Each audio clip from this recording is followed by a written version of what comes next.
Hello बच्चों, welcome back to my YouTube channel Maths Plaza. तो बच्चों, आज मैं इस वीडियो में Bihar board class 9 physics chapter 2 chapter 2 में जो टॉपिक पढ़ने वाला हूँ वो है वेग समय ग्राफ। वेग समय ग्राफ क्या है? यानी वेग और समय के बीच जो ग्राफ खींचा जाता है उसको क्या कहते हैं? वेग समय ग्राफ कहते हैं, ठीक ना। वेग और समय के बीच जो ग्राफ खींचा जाएगा उसको क्या कहेंगे? वेग समय ग्राफ कहेंगे। लिखेंगे यहाँ पे किसी वस्तु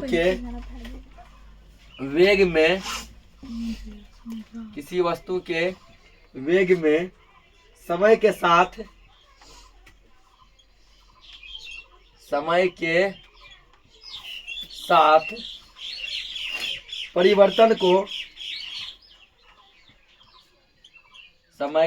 परिवर्तन को प्रदर्शित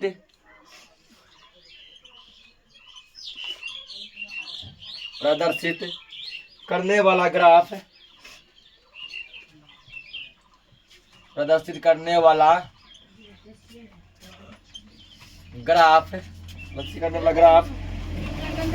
वेग समय ग्राफ कहलाता है।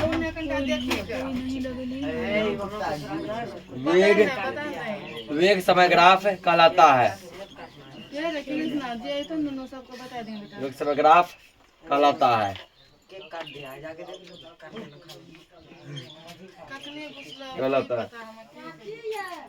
इसके लिए और वेग समय ग्राफ में किस चीज को क्या चीज रखेगा, ठीक ना। इसके लिए समय को एक्स अक्ष पर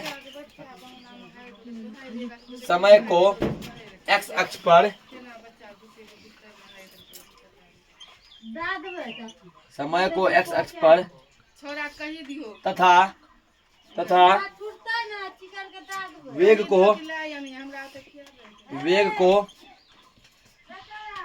y अक्ष पर रखा जाता है।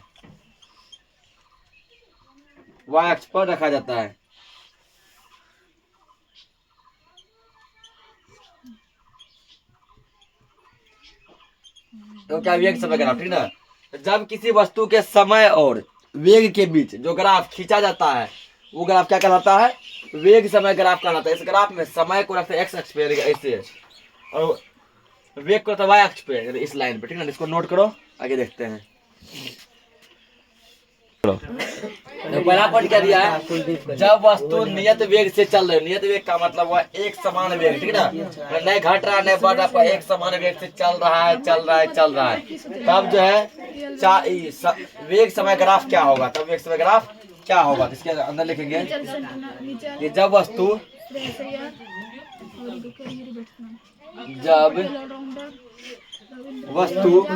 नियत वेग से चलती है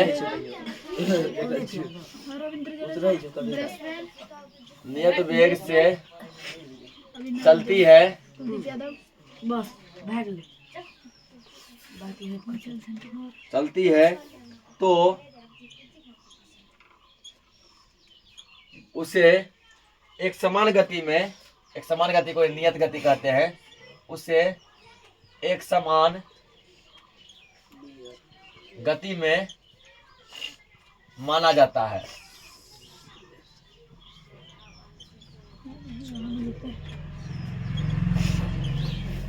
क्या बोला? जब वस्तु नियत वेग का मतलब है जब एक समान वेग से चलती है तो उसे एक समान गति क्या होता है? माना जाता है, ठीक है ना।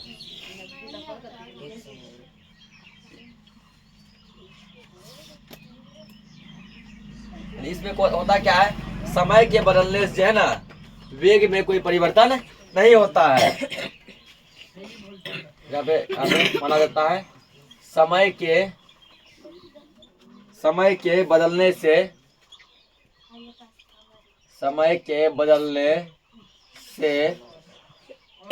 उसके वेग में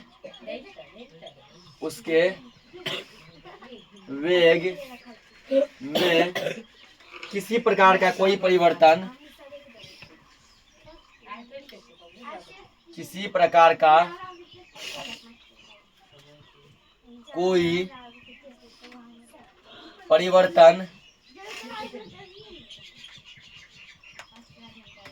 नहीं होता है, नहीं होता है। मतलब वह टाइम बढ़ रहा है, ठीक है, कोई दिक्कत नहीं है। 10 second, 20 second, 50 second, 1 minute, 2 minute, 5 minute, ठीक ना।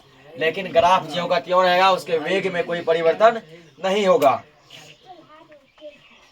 देखो यहाँ पे एक फिगर, ये मान लो y अक्ष हो गया, ये मान लो x अक्ष हो गया, ठीक है ना, 0, ठीक। तो यहाँ कुछ बिंदु देते, 1 2 3 4 5, ठीक ना। क्या बोलते y अक्ष पे किसको रखेंगे, वेग को रखेंगे। यहाँ पे वेग है, ठीक ना, और वेग किसमें है, मीटर प्रति सेकेंड में, ठीक ना। उसका समय चले मान लो यहाँ ले लेते हैं, 1 second, 2 second, 3 second, 4 second, 5 second, ठीक ना। इसमें किसको रखे, समय को रखे हैं, समय को किसमें रखे हैं, सेकंड में रखे, ठीक है, समय सेकंड में, क्योंकि मिनट में भी हो सकता है, घंटा में भी हो सकता है, समय को हम लोग सेकंड में लिए हैं। अब मान लेते हैं, ठीक ना, कि जब समय 0 था, जब समय क्या था, 0, तो वस्तु का वेग जो है 5 मीटर प्रति सेकंड, ये रहा समय 0, है ना।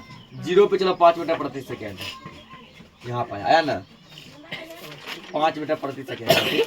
फिर क्या हुआ, 1 सेकंड के बाद देखे उतने हैं, 2 सेकंड के बाद उतना ही है, 4 सेकंड के बाद उतना ही है, 5 सेकंड के बाद भी क्या है, वस्तु का वेग उतना ही। वही बोला, समय के बदलने से ग्राफ में कोई परिवर्तन नहीं होगा, वेग में कोई परिवर्तन नहीं होगा। समय चेंज हो रहा है लेकिन वेग में परिवर्तन नहीं होगा। पहले क्या किया, मैं इसको 2 सेकंड के बाद झाँक के देखे, 0 से चलना स्टार्ट किया, 2 सेकंड के बाद देखे, ठीक है ना। तो 2 सेकंड के बाद जो देखे, इसको हम लोग मान लिए समय t1, क्या मान लिए, t1, ठीक है ना। ये बिंदु मान लिया ए हो गया। फिर क्या हुआ, कुछ देर रुक गए, सोचे कि थोड़ा देर रुक जाते हैं, फिर देखेंगे बढ़ता है कि नहीं। फिर 5 सेकंड के बाद देखे, 5 सेकंड जब बाद देखे, तब भी वस्तु कोई उसके वेग में कोई परिवर्तन नहीं हुआ। इसको मान लिया, मान लो बी, ये समय यहाँ पे लगा, इसको मान लिया क्या, t2, ठीक है। A B C D, 4 point बन गया, ए बी सी डी, ठीक है ना। कितना पहले नोट करो, फिर इस ग्राफ के बारे में हम लोग थोड़ा लिखेंगे। ठीक, तो ग्राफ बना लिया है, ठीक ना। अब ग्राफ के नीचे लिखेंगे कि ग्राफ से हमको क्या क्या पता चल रहा है, ठीक। ग्राफ से हमको क्या क्या पता चल रहा है। तो ग्राफ के नीचे तुम लोग लिखेगा, इस ग्राफ के नीचे ग्राफ बनने के बाद स्थिति में, इस स्थिति में, ठीक ना, इस स्थिति में विस्थापन ज्ञात करने के लिए, अगर मान के चलो आपको यदि विस्थापन निकालना हो तो इसके लिए क्या करना चाहिए, हलामत करो। इस स्थिति में विस्थापन ज्ञात करने के लिए,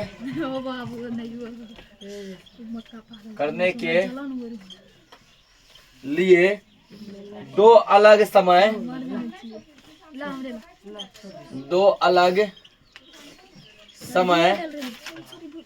तो दो को समय कौन कौन लिया, बोलिए t1 लिया है ना, t1 कितना सेकंड लिए हैं, 2 सेकंड। दूसरा लिए तथा t2 लिए हैं, t2 ये कितने सेकंड में लिए हैं, 5 सेकंड लिए है ना। दो अलग अलग समय, पहला t1 दूसरा t2 पर दो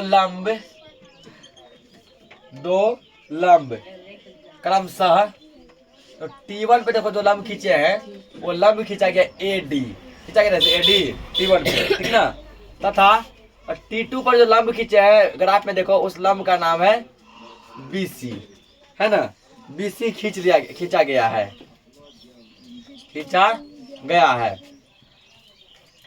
दो समय है, एक समय है t1, दूसरा समय क्या है, t2। t1 पे लंब खींचा गया AD और t2 पे लंब खींचा गया BC, ठीक है, दो समय खींचा गया है। फलस्वरूप मतलब जिसके कारण, फलस्वरूप आयत, और क्या एक आयत बन गया, क्या बन गया वो आयत, कौन सा आयत बन गया, ABCD, ठीक ना। फलस्वरूप आयत ABCD का क्षेत्रफल, ABCD का क्षेत्रफल ही तय किए गए हमारे काम खत्म है। तय किए गए विस्थापन का मान देगा। विस्थापन का मान देगा ने क्या बोला कि आयत जो बना ABCD, आयत ABCD क्या होगा, विस्थापन का मान देगा। यहाँ पर हम कह सकते हैं ठीक ना कि V बराबर, V क्या वस्तु का वेग, इसका बराबर होगा AD बराबर BC बराबर 5, ठीक ना। तो ग्राफ से स्पष्ट है। देखो वेग जो है, वेग का देखो, वेग है 5 पे, वेग कहाँ पे है 5 पे। तो V का मान हो गया V बराबर AD बराबर BC, सब आपस में बराबर है, ठीक ना। V क्या है, AD और BC क्या है, बराबर है। और उसका मान कितना आया है, 5 आया है। मान कितना आया है, 5 आया है। 5 किस में आया है, मीटर प्रति सेकेंड में आया है, ठीक ना। उसके बाद समय निकाल लो, समय का difference T2 minus T1। T2 कितना है 5 सेकेंड है ना, T1 कितना है 2 सेकेंड, कितना हो गया 3 सेकेंड। समय कितना आ गया 3 सेकेंड, ठीक ना। अब क्या निकालेंगे, वहां पे विस्थापन निकालेंगे। विस्थापन बराबर, तो विस्थापन बराबर फॉर्मूला होता है वेग गुना समय। क्या फॉर्मूला होता है, वेग गुना समय। वेग गुना समय क्या है, वेग है V, समय क्या है T2 माइनस T1, ये है ना T2 माइनस T1। तो वेग कितना है, वेग है 5 गुना T2 माइनस T1 कितने लाए हैं 3, 5 से कितना होता है 15। और विस्थापन का मात्रा होता है मीटर, ठीक ना। सेकंड क्या होगा, कट जाएगा, ठीक है, मीटर बन जाएगा 15 मीटर। यही सवाल क्या हो गया इसका। इसमें समझिए एक तरह का एक न्यूमेरिकल क्वेश्चन भी दे दिया था, ठीक है ना। इसको पहले नोट करो, नोट हो गया है, ठीक है बच्चों। आज का क्लास यही तक हम रखते हैं, मिलते हैं नेक्स्ट क्लास में। तब तक के लिए जय हिंद, वंदे मातरम।